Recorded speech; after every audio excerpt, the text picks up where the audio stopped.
මේ ඉන්නේ ලංකාවේ කාගෙත් ආකර්ෂණයට පත් වුණ සුන්දර වර්තමානයේදී සමාජ මාධ්‍ය අවකාශය ඔස්සේ ඔයාලා කවුරුත් ආදරය කරන ඇතින්න පැටවේ. මේ දෙව්මිනි ඇතින්න පැටවා. පූජ්‍යපාද බෝධිසත්ව ගුණෝපේත දරණාගම ශ්‍රී කුසලධම්ම නායක ස්වාමීන් වහන්සේගේ සෙවණේ හැඳී වැඩි.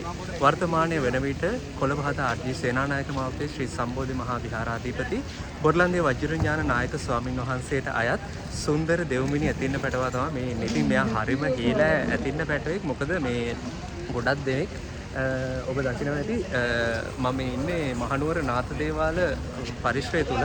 ඉතින් බොහෝ දෙනෙක් ඇවිල්ලා මේ ඇතින්න පැටවාගේ ඡායාරූප එහෙම ගන්න උත්සාහ කරනවා.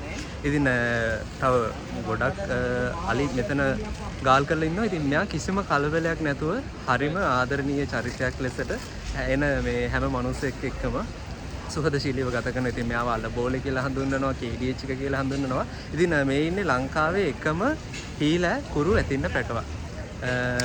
ඉතින් බොහොම ස්තුතියි. සියලු දෙනාටම ගෞරවයෙන් ආරාධනා කරනවා එන්න ඓතිහාසික සෙන්කඩගල පුරවරයට. මේ ඇතින්න පැටවා වගේම තවත් බොහෝමයක් අලියැත්තු වගේම සංස්කෘතිකාංග රැසකින් මෙවර ඇසළ පෙරහැර මංගල්‍යය පැවැත්වෙනවා. ඉතින් ඔබටත් ගෞරවයෙන් ආරාධනා කරනවා එන්න සෙන්කඩගල පුරවරයට.